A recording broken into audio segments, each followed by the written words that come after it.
That's great. So many people are not sure about growing succulents, cacti, etc.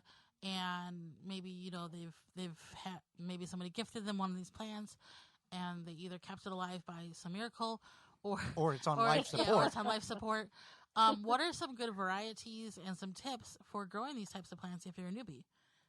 That's a great question. And I hesitate to recommend specific plants because all gardening is so local.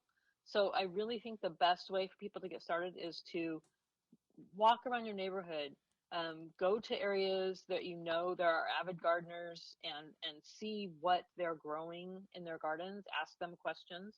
Chances are they may give you some plants that you can go home and plant in your garden.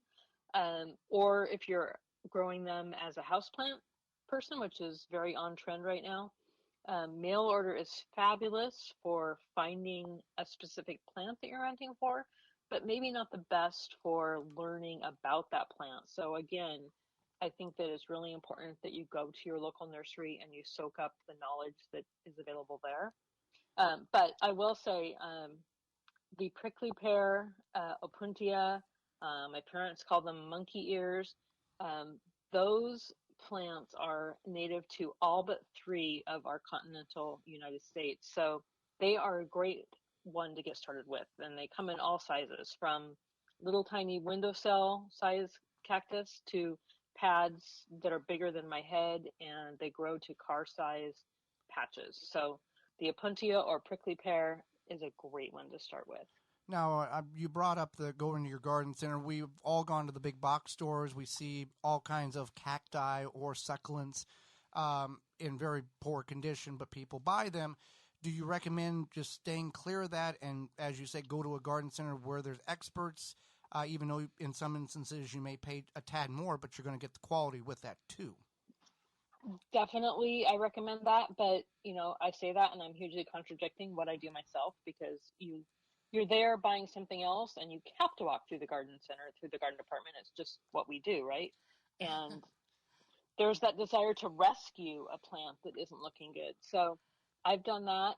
Sometimes they're beyond help. Sometimes you get a great bargain, but I think that you really want to identify what it is that you've bought. And sometimes the labels there are not very helpful. Right. So going online and finding a group that can tell you, yes, that is an agave perii rather than just succulent assorted, will help you do some research and figure out what it is you have and set you up for success. Now, once you get one of these plants that are healthy and you're able to keep alive, are a lot of these plants, are you able to propagate by cutting, or how can you expand what from one plant?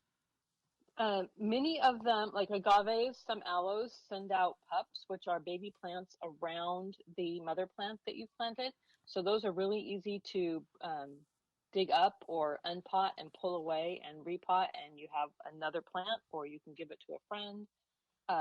The opuntia that I mentioned earlier, you just break off one of those pads and stick it in, let it callus over, let the end dry up so it doesn't rot, and stick it in some soil, and it's going to start growing. So those are the easiest ways to propagate. I am not a seed person. I know you can grow these plants from seed if you get a bloom and you have seed set, but I'm not patient enough for that. So I like to propagate by just separating pups or breaking off pads.